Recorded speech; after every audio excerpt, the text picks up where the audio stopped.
Radha Madhava Kunja Bihari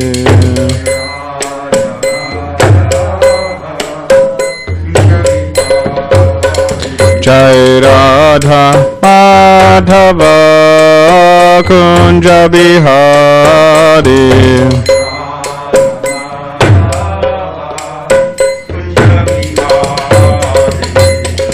Gopijana Vallabha Girivaradhari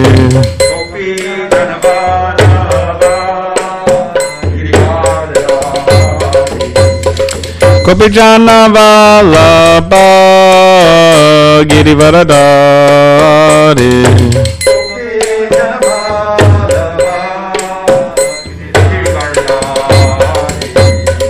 Yashodanandana Brajajana Ranjana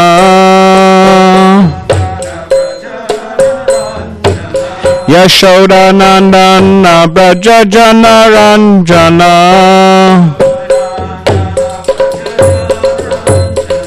Yamuna Tira Vanachari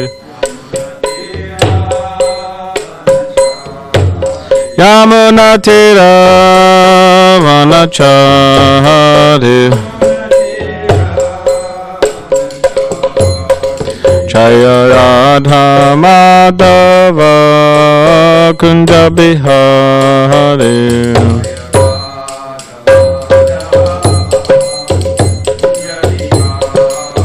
Jaya Radha Madhava Kunja Bihari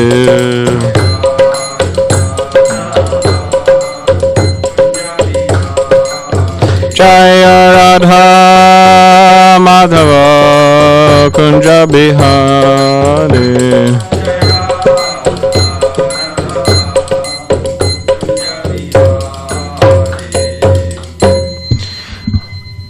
Jayam Vishnupad Paramahamsa Parivrajacharya Ashtotara Shatashi Srimad Divine Grace A.C. Bhaktivedanta Swami Prabhupada Ki Jai Jayam Vishnupad Paramahamsa Parivrajacharya Ashtotara Shatashi Srimad Divine Grace Srila Bhakti Siddhanta Saraswati Thakur Prabhupada Ki Jai Ananta Koti Vaishnava Vrinda Ki Jai Nama Acharya Srila Haridas Thakur Ki Jai Prem Sikaho Shri Krishna Chaitanya Prabhu Nityananda Shri Advaita Gadadhar Shri Vasadi Gaura Bhakti Vrinda Ki Jai Shri Shri Radha Krishna Gopa Gopinath Sham Kun Radha Kun Giri Govardhan Ki Jai Vrindavan Dham Ki Jai Navadvip Dham Ki Jai Ganga Yamuna Mai Ki Jai Tulsi Maharani Ki Jai Bhakti Devi Ki Jai Samaveta Bhakti Vrinda Ki Jai New Govardhan Dham Ki Jai All glories to the assembled devotees. All glories to the assembled devotees. All glories to the assembled devotees. All glories to Shri Guru and Shri Gauranga.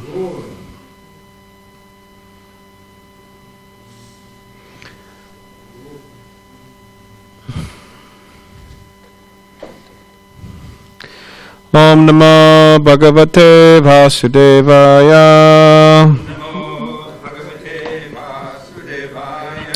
Om Namo Bhagavate Vasudevaya. Om Namo Bhagavate Vasudevaya.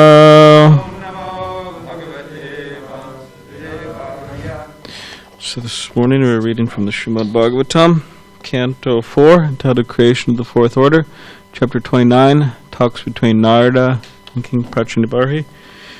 We're on text number 51.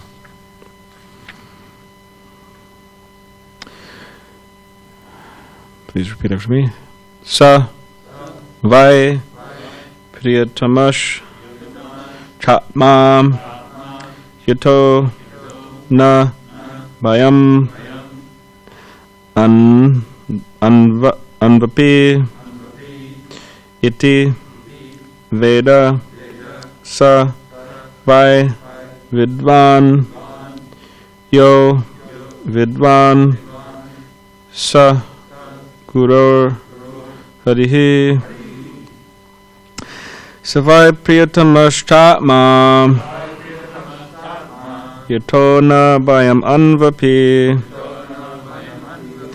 iti Veda savai vidvan.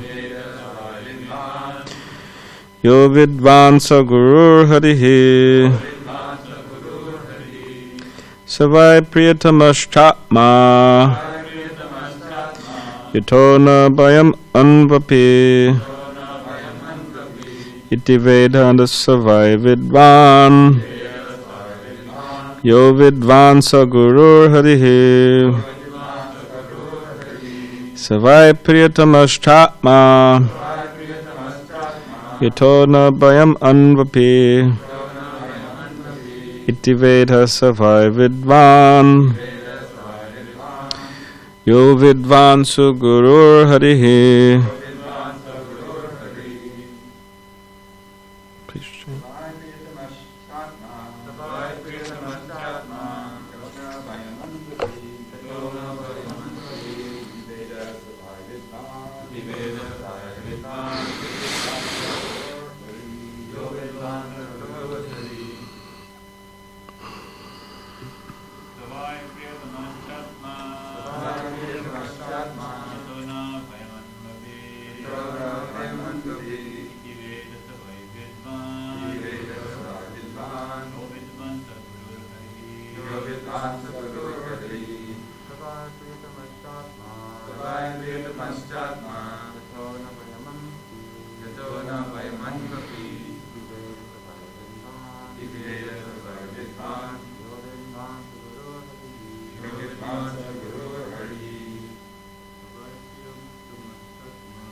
Like to go, Mike?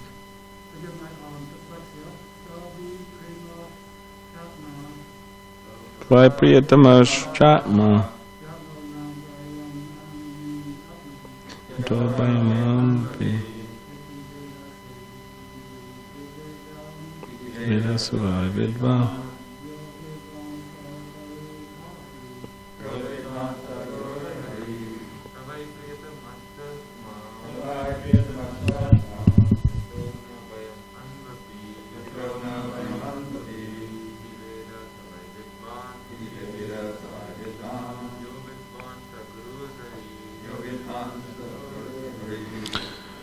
Okay, word by word. Saha, he. Vai, certainly.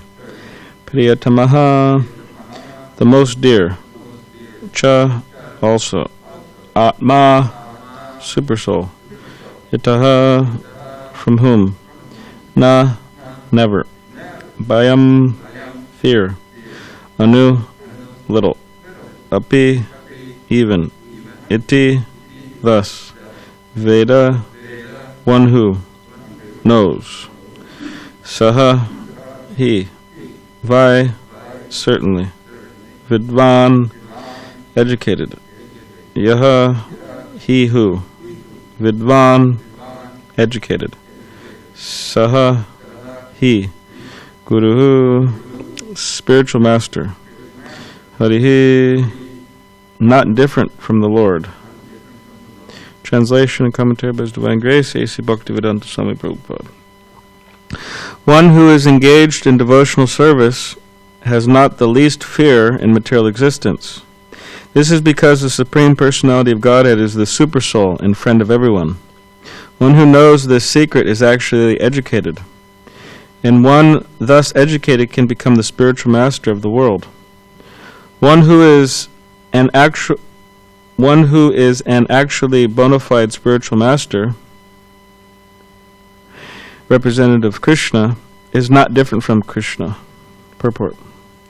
Srila Vishwanath Chakravarti Thakur says, Saksha Darittvena Samasta Shastra Uktastathabhavyateva Sadbhi. The spiritual master is described in every scripture as the representative of the Supreme Personality of Godhead.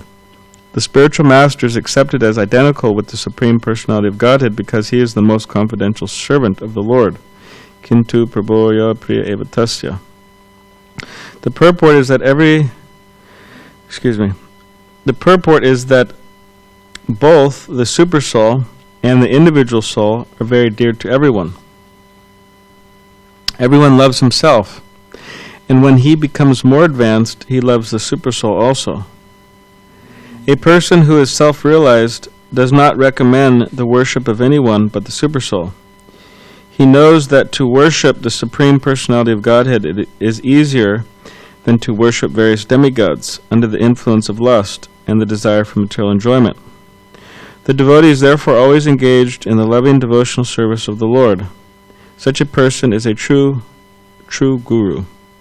In Padma Purana it is said, Shat karma nipuno vipro mantra tantra visharadaha Vaishnava gurur nasyad Vaishnava shapacho guru. Which means even if a Brahmin is very learned in Vedic scriptures and knows the 6 occupational duties of a Brahmin, he cannot become a guru or spiritual master unless he is a devotee of the Supreme Personality of Godhead. However, if one is born in a family of dog-eaters but is a pure devotee of the Lord, he can become a spiritual master. The conclusion is that one cannot become a spiritual master unless he is a pure devotee of the Lord. One who is a spiritual master in accordance with the above descriptions of devotional service is to be understood as the Supreme Personality of Godhead, personally present. According to the words mentioned here, Gurur Harihi, consulting a bona fide spiritual master means consulting the Supreme Personality of Godhead, personally. One should therefore take shelter of such a bona fide spiritual master. Success in life means accepting a spiritual master who knows Krishna as the only Supreme Beloved Personality. One should worship such a confidential devotee of the Lord.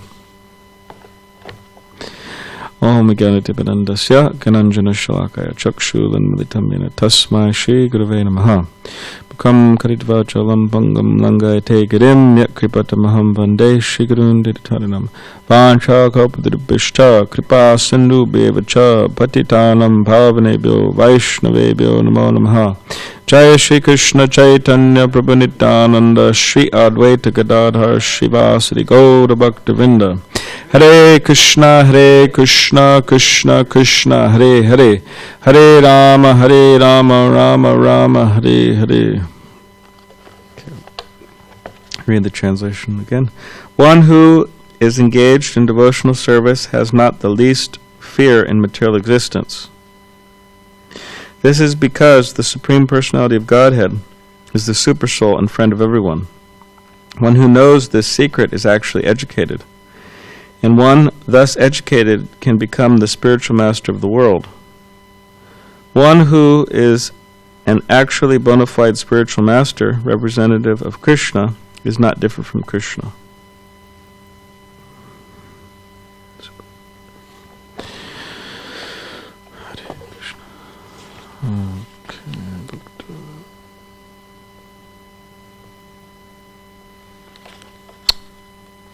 So Krishna in the Bhagavad Gita, he explains that in order to obtain knowledge, in order to make progress in spiritual life, in order to become successful, one has to approach a bona fide spiritual master. Tadvidhi pranipatena paripashnena seva upadankshanti te gyanam ganinas tatvadarshanaha. So one has to approach a bona fide spiritual master.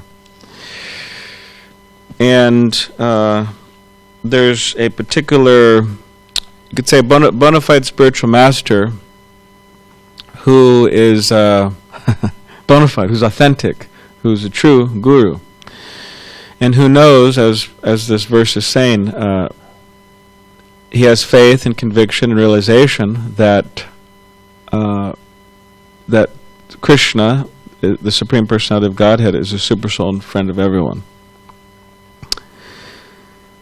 But one has to approach, and you could say that the spiritual master, they're sadhu, they're saintly persons. But one has to approach the spiritual master in a particular way in order to actually for the connection to really take place, you could say.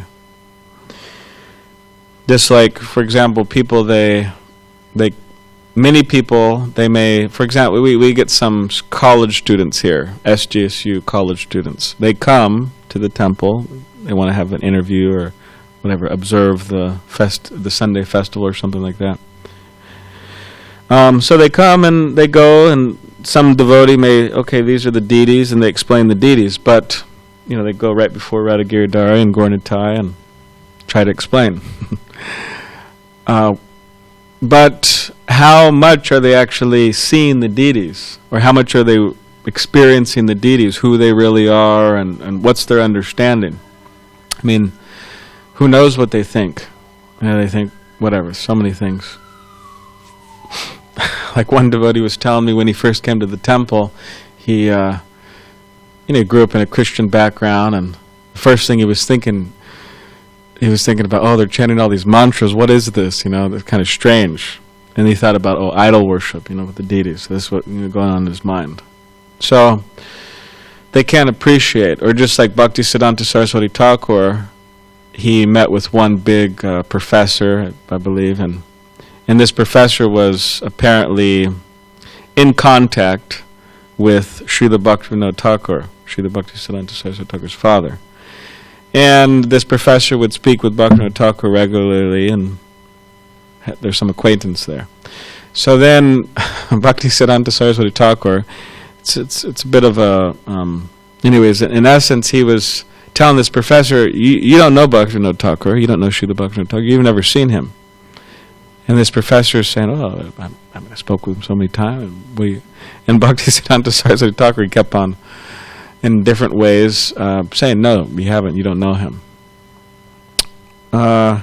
So, because he wasn't qualified, means just as those SDSU students, they're not qualified to see the deities, means they don't have the understanding, they don't have the purification of consciousness, they're not situated in transcendental knowledge, they don't have the realization of Krishna in the form of a deity. So similarly, that professor, Srila Bhaktisiddhanta Saraswati Thakur, is making the point that you don't have the qualification, you don't have the adhikar to actually see or know Bhaktivinoda Thakur, my father, who's a pure devotee of Krishna.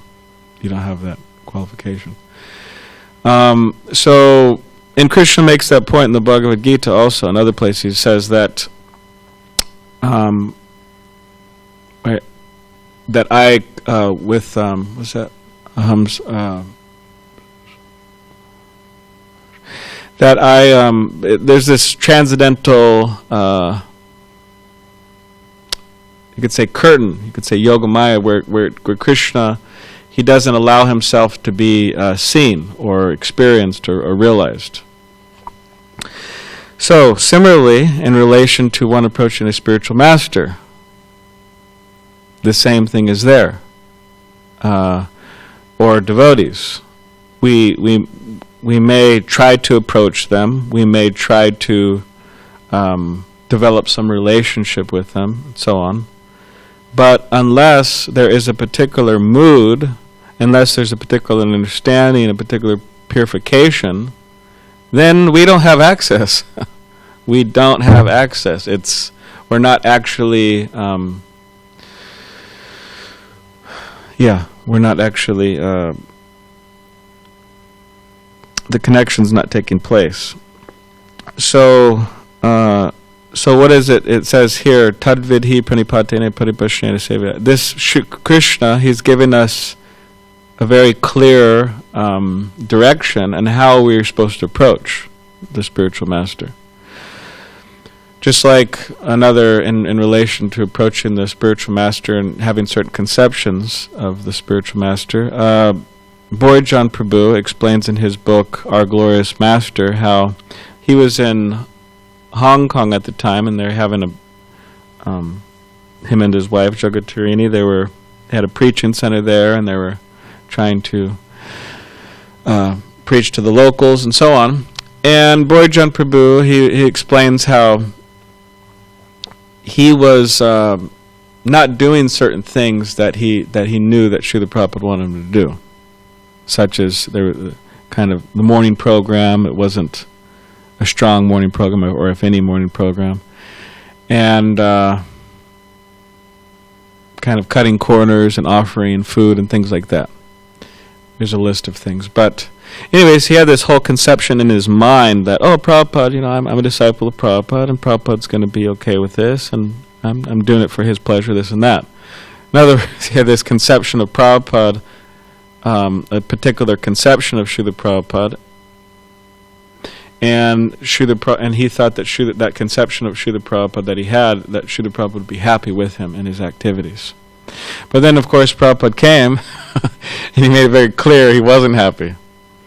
And later, Borijan Prabhu, Satsrup Das Goswami mentioned this, but I also think Borijan Prabhu mentions that people have, I know for sure Shreshwar Prabhu mentions this, and Satsrup Das Goswami, but there's this term, people have concepts of fictional Prabhupads.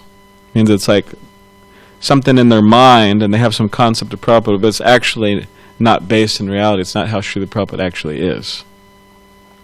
Just like, similarly, with Krishna in the Bhagavad Gita, people have so many concepts. Oh, Krishna is the impersonal Brahman, and he's taking on a form in this material world, but then when he leaves it, he becomes Brahman, right? The impersonal, formless. Or he's just an ordinary man. So these are fictional conceptions of Krishna. So we want to approach the bona fide spiritual master in reality, in the right way, which means approaching the spiritual master in the right way. So Krishna says here, just try to learn the truth by approaching a spiritual master. Okay, so that's number one, approach, right? 2 means, I'll just read it. Inquire from him submissively and render service unto him. The self-realized souls can impart knowledge unto you because they have seen the truth. So approach, inquire. Okay, inquire. Submissively. Okay, approach, inquire, submissively, and don't just ask questions, submissively, render service. Do some service. And then it says, by doing that, approaching, and Krishna says, by approaching, inquiring submissively, and doing service, what happens? The self-realized souls can impart knowledge unto you because they have seen the truth. So this is the system that Krishna is setting up. Said, okay, you want knowledge, you want to make advancement of Krishna consciousness, you want to make progress, this is the system you have to approach my dear devotees. And by doing that, inquiring, submissively, rendering service, they can impart knowledge because they've seen the truth. So I'll just read some of the purport here. Srila Prabhupada's purport of this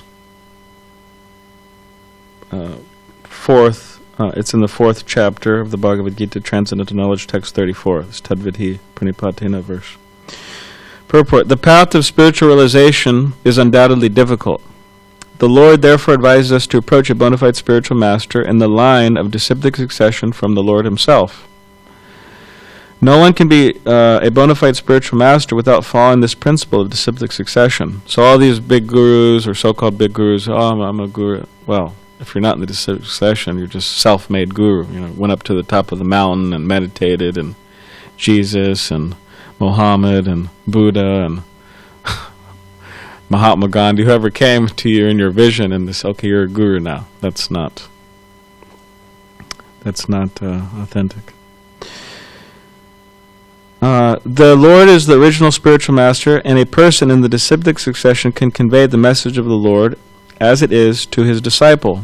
No one can be spiritually realized by manufacturing his own process, as is the fashion of the foolish pretenders. The Bhagavatam 6.3.19 says, Dharman tu sakshat bhagavat pranitam. The path of religion is directly enunciated by the Lord. Therefore, mental speculation or dry arguments cannot help lead one to the right path. Nor by independent study of books of knowledge can one progress in spiritual life. One has to approach a bona fide spiritual master to receive the knowledge. Such a spiritual master should be accepted in full surrender. And one should serve the spiritual master like a menial servant without false prestige. Satisfaction of the self-realized spiritual master is the secret of advancement in spiritual life. Inquiries and submission constitute the proper combination for spiritual understanding. Unless there is submission and service, inquiries from this learned spiritual master will not be effective. One must be able to pass the test of the spiritual master, and when he sees the genuine desire of the disciple, he automatically blesses the disciple with genuine spiritual understanding. In this verse, both blind following and absurd inquiries are condemned. Not only should one hear submissively from the spiritual master, but one must also get a clear understanding from him in submission and service and inquiries. A bona fide spiritual master is by nature very kind toward the disciple. Therefore, when the student is submissive and is always ready to render service, the reciprocation of knowledge and inquiries become perfect. And all of this, I mean, sometimes people, this is just, what's going on here, and Krishna and Srila Prabhupada, the civic session, they're saying, you have to serve and humble yourself and menial service and all this. It's a science, and it's a science to break the false ego of the conditioned soul down, and that they realize, I'm a humble servant, and they develop that mood. And aside from that, it's actually supposed to be based on the love and affection, actually. The disciple treating the spiritual master in this way, bowing down. It's not like, I have to bow down, or the spiritual master is like, I'm so great, and my disciples are bowing down to me. It's all based on love. The spiritual master is accepting it out of love, and the disciple is offering it in that way. And all of the menial services are done. It's a great reciprocation, actually, provided that the guru is authentic and the disciples are following the standard program or procedures or process. It's very blissful. So one should also, the spiritual master is a sadhu, saintly person. And one should also deal with other saintly persons in such a humble way. And in the Bhagavad Gita, Krishna, Srila Prabhupada, Srila Prabhupada, he would define quoting in his books. Sometimes he would say, he would be discussing who is a sadhu, and Prabhupada would quote different verses. Who is a sadhu? So Titiksha, Karunika, and the Lord Kapiladev's teaching, a sadhu is tolerant and merciful and friendly. But sometimes Srila Prabhupada would quote, like for example in the Nectar of Instruction, Srila Prabhupada discussing or writing about who is a sadhu, he would quote a particular verse from the Bhagavad Gita, and he would quote chapter 9, text 30. Chapter 9, the most confidential knowledge, text 30. And this verse, this is what he would quote, explain who is a sadhu. So I'll just read that. Apichet sararachayo bhajate mam ananya bhak sadhur eva samantavya samyag vyavasito hi saha. So he would quote that. Who is a sadhu? And I'll read that here. So, even if one commits the most abominable action, if he is engaged in devotional service, he is to be considered saintly because he is properly situated in his determination. I'll read some of the purport.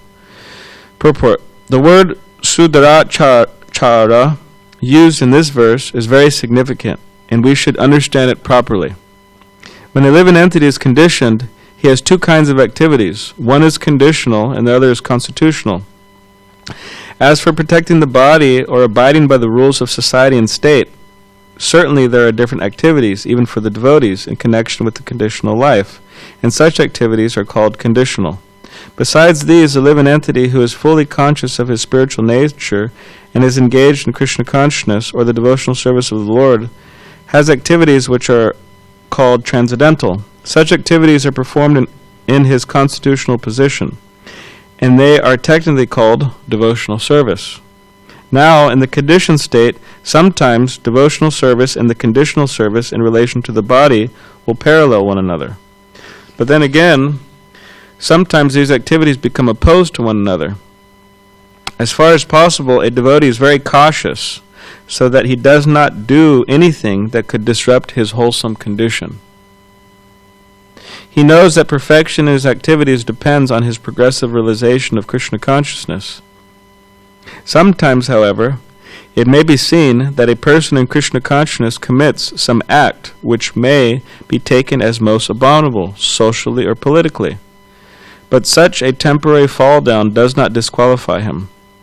In the Srimad Bhagavatam it is stated that if a person falls down, but is wholeheartedly engaged in the transcendental service of the Supreme Lord, the Lord, being situated within his heart, purifies him and excuses him from that abomination. The material contamination is so strong that even a yogi, fully engaged in the service of the Lord, sometimes becomes ensnared. But Krishna consciousness is so strong that such an occasional fall down is at once rectified. Therefore the process of devotional service is always a success. No one should deride a devotee for some accidental fall down from the ideal path, for, as explained in the next verse, such occasional fall downs will be stopped in due course, as soon as a devotee is completely situated in Krishna consciousness. Therefore, a person who is situated in Krishna consciousness and is engaged with determination in the process of chanting, Hare Krishna, Krishna Krishna, Hare Hare, Hare Rama, Rama Rama, Hare Hare, should be considered. I was thinking about skipping that mantra, but I don't think it was appropriate. I'm just joking. It's a joke. Because I remember you mentioned that one time. Anyways, I remember you mentioned that. Well, like in the process of reading to oneself, someone's reading, and okay, the mantra's just going to keep on reading. So we should, when you're reading, we should hear in our mind chant. Should be considered to be in the transcendental position, even if by chance or accident he is found to have fallen. The word sadhur eva, he is saintly, are very emphatic. They are a warning to the non-devotees that because of an accidental fall down, a devotee should not be derided. He should still be considered saintly, even if he has accidentally fallen down. And the word mantavya is still more emphatic. If one does not follow this rule and derides a devotee for his accidental fall down, then one is disobeying the order of the Supreme Lord. The only qualification of a devotee is to be unflinchingly and exclusively engaged in devotional service. In the Nrsimha Purana, the following statement is given. Bhagavati chahrav ananyacheta prishyamalino pi virajite manusya nahi shasha kalusha chabi kadachit timira parabhavatam upaiti chandra. The meaning is that even if one fully engaged in the devotional service of the Lord is sometimes found engaged in abominable activities, these activities should be considered to be like the spots that resemble the mark of a rabbit on the moon. Such spots do not become an impediment to the diffusion of moonlight. Similarly, the accidental fall down of a devotee from the path of saintly character does not make him abominable. On the other hand, one should not misunderstand that a devotee in transcendental devotional service can act in all kinds of abominable ways. This verse only refers to an accident due to the strong power of material connections.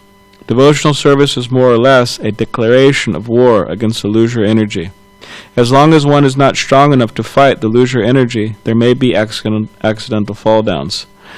But when one is strong enough, he is no longer subjected to such fall downs, as previously explained. No one should take advantage of this verse and commit nonsense and think that he is still a devotee. If he does not improve in his character by devotional service, then it is to be understood that he is not a high devotee. So the spiritual master and sadhus, they are shouldn't be derided for some accidental fall down. And sometimes, I mean, very common these days in these days of Kali, age of Kali, is that people are very quick, as the saying goes, they throw stones. But we shouldn't be quick to throw stones because, I mean, we should be humble. Who are we to throw stones? And throwing stones is uncultured anyways. Just like the people of, in Jesus' times, there was some woman and she apparently committed adultery. And a lot of people were very angry. And they all came out and surrounded her, and what did they have in their hands? They had stones. They were going to stone her. And then Jesus Christ came and saved the day. And he came and he told all of these people with the stones, he said that let the first person step forward and throw the stone who has, not committed adultery? Means who is free from sin. Yeah, let the first person free from sin come and throw the first stone. Then they understood, okay, well, put their stones down. She was saved. So, yeah, I mean, we could think of like that, and she became a devotee for Jesus Christ. So we could think of it like that when we're thinking, okay, let me get my stones, metaphysical stones, right? That may manifest in different ways that's what I was thinking with our fingertips on the phones, writing something on social media or email, this, that, whatever. Or just manifesting on our tongues, right? Speaking with others, this person, that, oh, he did this, he did that, she did this, she did that, whatever it is. We should you say that we have like these metaphysical stones, right? We're about to throw, those urges. So we should think that, all right, well, I'm not free, so I better put this stone down. I better not engage in this. Yeah, I better get the stone, hit my own head, throw it at myself. So, and this Rupa Goswami says, right, Vacho Vegam Manaso Krota Vegam, to control the urges. This is the tongue, control, to speak. So it has to be controlled. Speak nonsense, it has to be controlled. So, and yeah, it's a bit of a problem in these days. And people, if they don't learn the lesson, then, yeah, they'll have to they'll eventually hopefully learn the lesson. They'll may have to suffer quite a lot. Like I remember we had there's one devotee here, and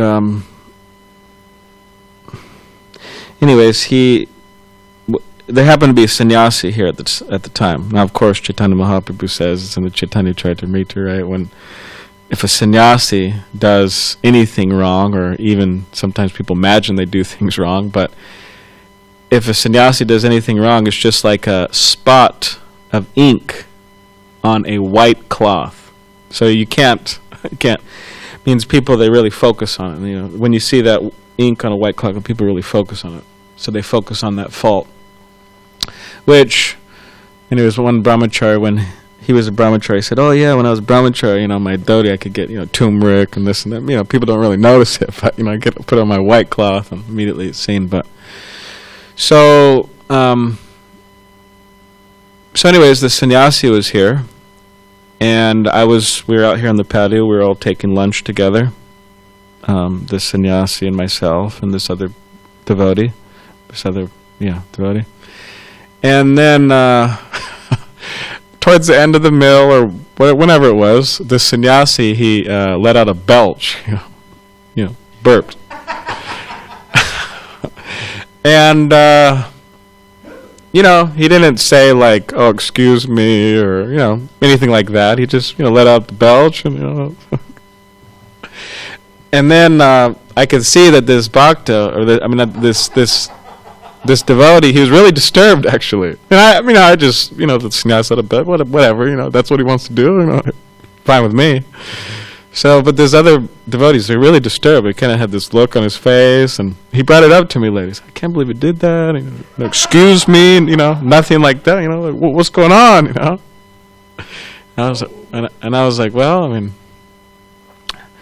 least he's chanting 60 rounds and following the regular principle. That devotee was too, but, So, but anyways, fast forward, and, this devotee, he remained a devotee, but there's these seeds of being critical, and, there's, seeds of pride, and maybe you won't even say seeds, there's, creepers of that, plants or whatever, but, fast forward, and what did he do? He's still No. Yeah, you could say he belched, had a hiccup in his spiritual life, but, a little bit more severe hiccup, but, he's still a devotee, but, what did he do? He ran off with some other devotee's wife, So, people have to be careful. Now, of course, some may say, oh, well, it's just that whatever, he's a little critical towards the sannyasi, he's kind of it snowballed into that. No, I'm not saying that necessarily, but what I'm saying is there's those seeds there. And specifically, him and others and everyone, they should be careful that why am I being so critical? And a lot of the times, those people themselves, it's not like they're by any means perfect, and they also have hiccups, like he manifested in his life, So, therefore, throughout the scripture, throughout the shastra, it's being recommended. We have to be careful. We should be always careful that I shouldn't be so quick to throw stones or to be so critical of people. Why? Because at the present time, I may be struggling with so many things and have so many imperfections, true. And maybe in the future, there'll also be some hiccups in my spiritual life, and in other words, I'm not perfect. So this is the aspects, or these are some thoughts in relation to how we're supposed to see sadhus and the spiritual master. And even the spiritual master, there's cases in the scripture where it says that the spiritual master somehow or other becomes deviated. Bharat Maharaj, on the level of Bhava in the Srimad Bhagavatam, extremely high level of Krishna consciousness, he fell. He became a deer in his next life, right? So if the spiritual master somehow becomes deviated, then it actually says in places in scripture that one should try to help him, bring him back. And then over prolonged, or at least some time of trying, and then if you can't, then okay, then it says that one could accept another spiritual master. So all of these conceptions that people have, a lot of these conceptions they have of sadhus and gurus, and they're all these very fictitious, imaginative, kind of pie in the sky conceptions of, in other words, they're expecting too much. But then again, Srila Prabhupada says that we shouldn't use these like apichet trayo as excuses. Oh, okay, well, hey, you're expecting too much. I'm the guru, and I have some imperfections. You're expecting too much. But we should try as far as possible to rise to the occasion, rise to Krishna consciousness, higher and higher levels, so that there won't be these problems. But there's a balance there, that there may be the problems, but we should try to rise above them. So, and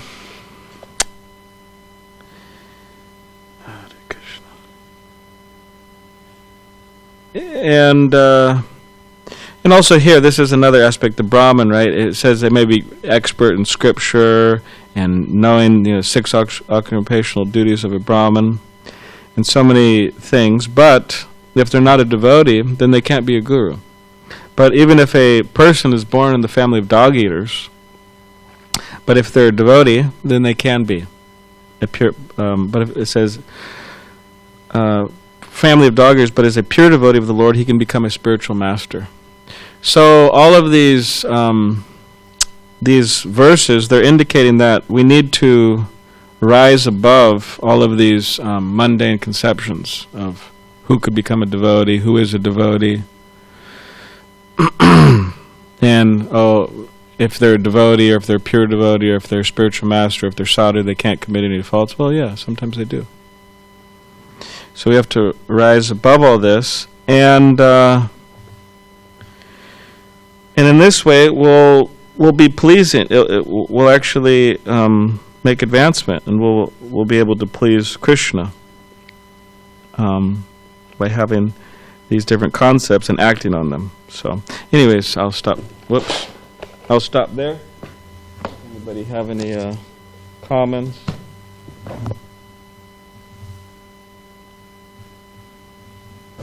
Questions?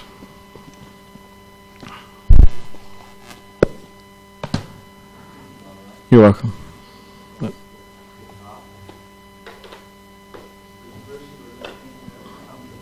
Yes.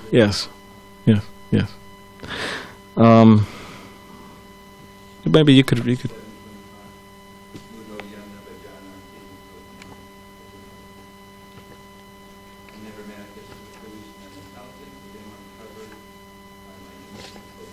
Yes. Yeah. That's Aham Prakasha Sarvasya Prakasha. 725. I am never manifest. I know he just repeated, but I'm going to repeat it again because, keep on repetition's good. I am never manifest, Krishna says, to the foolish and unintelligent. For them I am covered by my internal potency, and therefore they do not know that I am unborn and infallible. So yeah, Krishna's saying he reserves the right. He says I don't have to manifest myself to the foolish and intelligent. Means the proud, the arrogant, the people who are atheistic, against devotional service, or against even the prospect of devotional service. He says I don't have to manifest myself. So similarly, the spiritual master, he doesn't have to manifest himself to people who are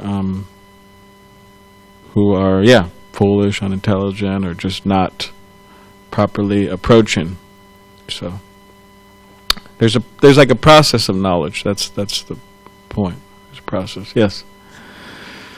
Probably the least important one is about that having in relation to highest benevolence to do with benefit. In Vedic culture, people don't say excuse me when they Yeah. In fact, one time the devotee said that in Prabhupada's presence, he said, what's the excuse? Meaning that he said in the Ayurveda, it means that the fire digestion is accepted the food stuff. Yeah. It's basically expected. Yeah.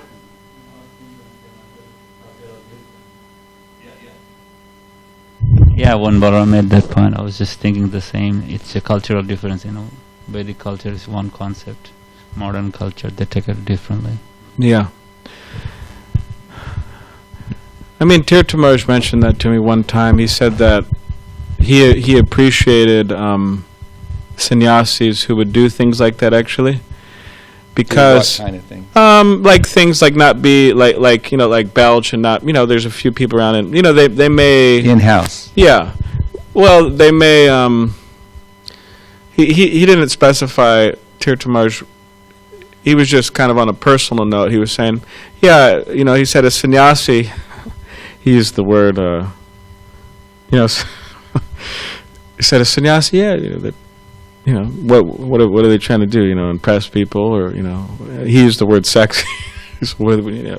They're not trying to, attract people and this and that, on a bodily platform or something. So yeah, belch or this or that or whatever. And, yeah,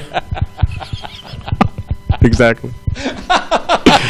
So there's a certain, detachment. So, yeah. Actually, what's his? Abhinanda Prabhu told me. He told me this. He said that he was with Prabhupada in India at some program. He said there was a lot of people in the audience, and he said that Prabhupada, in front of all these people, said that Prabhupada, he put his finger in his nose, and he picked his nose, like he picked his nose, really good, and then he said Prabhupada, it must have been outside or something, but he picked his nose, and then Prabhupada got an Achman cup, and he just washed his hand right there, and then he was just Hare Krishna. yeah. So I was in that. Got stuck on that one. Yeah, coming to mind, you quoted that you never met Bhaktivinoda Thakur. You Yeah. never met him. Yeah. What are you talking about? Yeah. I have a good relationship with him. Bhaktisiddhanta Thakur wrote an article that appeared in the Sajjana Toshini that about that specifically, not maybe that person, but he said there are many people who have read all of Bhaktivinoda Thakur's books and may have memorized every word in those books, but I emphatically say they have not even heard a word. Because they're approaching it in the empirical realm, thinking their intelligence is going to capture it instead of submissively surrendering, hearing, and serving, like you were saying. So that reinforces the point you were making. Yeah.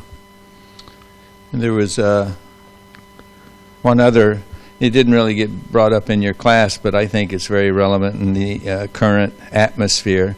I always appreciate, do you mind reading the first line of the verse? Okay. One who's engaged in devotional service is not the least fear in material existence. That's a big statement. Yes. We should certainly be praying and aspiring for that if we are finding ourselves worried or fearful. Yeah. Yeah, devotees shouldn't, right? Fearless at the lotus feet of Krishna, Srila Prabhupada, fearless at the lotus feet of Krishna. So, if we're connected with Krishna, we're connected with the Siblic succession, Krishna is our best friend. Yeah, Krishna's in charge, Bhaktaram Yugatapasam, he's in control, he's our best friend and proprietor and all that. We don't have anything to worry, we don't have anything to fear. Srimati Radharani, right? She's got her hand up and saying, don't worry. So, we don't have to worry, we don't have to be in fear of anything. And yeah, fear of anything is symptomatic of us just not being absorbed in Krishna consciousness. Because by nature, as soon as we are not absorbed in Krishna consciousness, then yeah, we have to be fearful of so many things. But if we're absorbed in Krishna consciousness, then yeah, we're not fearful of anything because there's nothing to fear. We used to have a sticker on the door here of the kitchen. It was a good sticker. I don't know who took it down, but it was a really nice sticker. It said, "Have no fear, Krishna is here." So yeah, like in a kirtan, if we're really absorbed or during our japa, there's no fear. Or yeah, so or in Harinam Sankirtan or something, there's no fear. It's not like we're thinking of fear. And so yeah, that's the idea. We should try to be absorbed in Krishna consciousness as much as possible. Then that fear will flee. It'll be gone. So, but that also requires that we, which I wanted to bring up, which I won't get into much now, but that we kind of put ourselves out on the line, so to speak, in the sense that in material existence, people again are here fearful, right, of developing relationships with others because they've been abused so much. It's like hypersensitivity. People are hypersensitive these days on so many things. But one thing for sure is that people are hypersensitive. They don't want to put themselves, they don't want to open their heart and let other people in, even one person, what to speak of many people. So we, as aspiring Vaishnavas, as followers of Srila Prabhupada, we have to open our heart and allow each other to enter each other's hearts.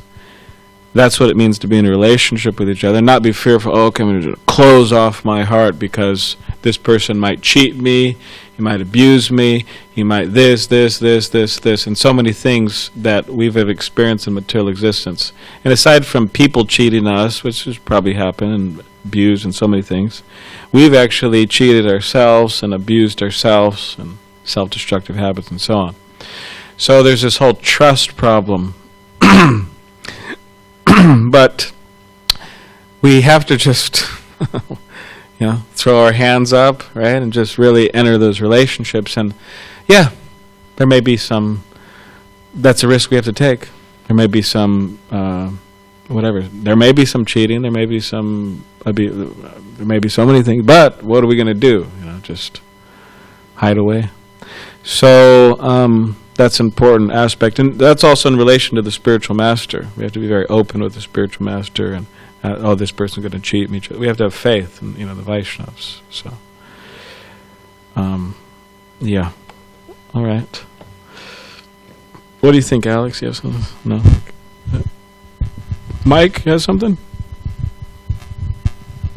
Glenn?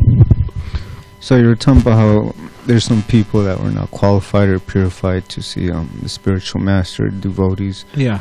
Does that also apply to Srila Prabhupada's books sometimes? They're not. Yeah.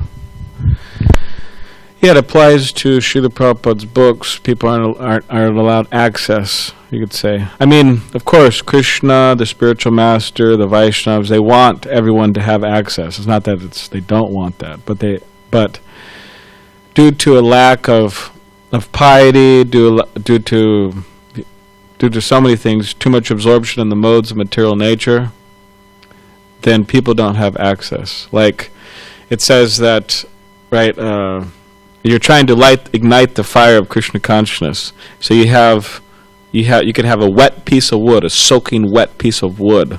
It's specifically, I'll use the other. You could have wet grass. It's hard to ignite. That's like the mode of ignorance. And you could have grass. So it's easier to ignite. It's like the mode of passion.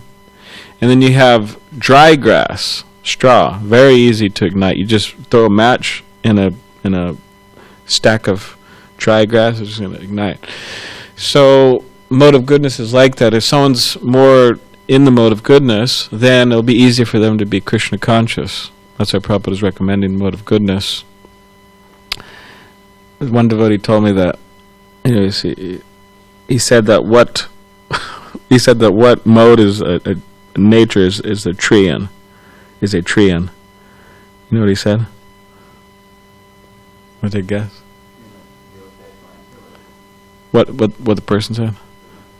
No, he said a tree is in the mode of woodness.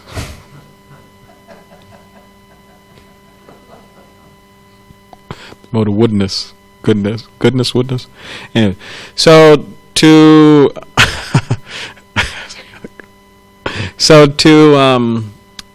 get access to Prabhupada's books, yeah, the people have to develop that, sattva gun, to some degree, to really, have access. But therefore, we're trying to distribute prasad as much as possible, right? Because then people give up their meat eating habits.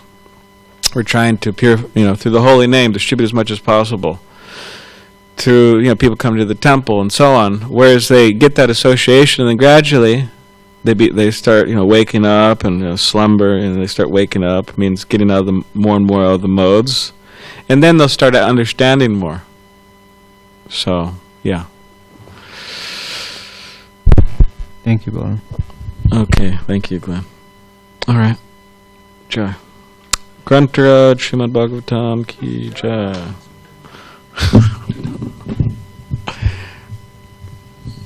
Yeah, devotee in Tucson. His name is Madhusudana. He's from Florida, but I asked him, I said, hey, you have any good jokes? And that's what he told me. Tree of the mode of woodness. Hare Krishna Prabhu. Jai, Tapas. So I have a question. So you said that devotees are fearless. So what happens if So if they go outside and somebody attacks them, Oh, should they be? should they respond? Well, Prabhupada gave different answers for that. One time he said that, because sometimes it's like, okay, well, hey, if somebody attacks me, it's Krishna's will or this and that, and like Haridas Thakur, he just allowed himself to be attacked, right? But in this particular case, what Prabhupada said is, they asked him, what if somebody attacks me? So Prabhupada said, why am I going to let some rascal damage Krishna's property? And it means my body. So yeah, I'm going to defend my body. It's Krishna's property. Just like if someone comes and tries to attack this temple. Of course, the Kshatriya, more Kshatriya devotees or whatever, but they're going to defend the temple because it's Krishna's property.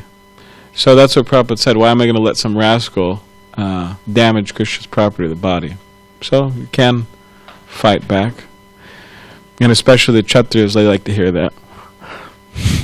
They like to hear I could fight back. So, but that is Kshatriya. So.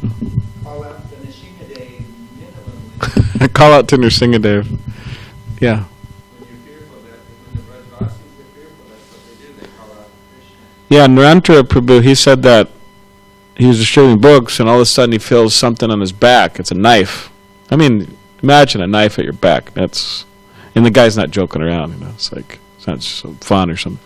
In New York City, a knife in his back. And then the guy says, give me all your money, because he saw Narantara, passing out books. And then Narantara, he has a loud voice, actually. So you can imagine, the guy, he got probably spooked partly from Narantara's voice, but of course Nrsimhadev was there too. But he yelled out, Nrsimhadev, loud.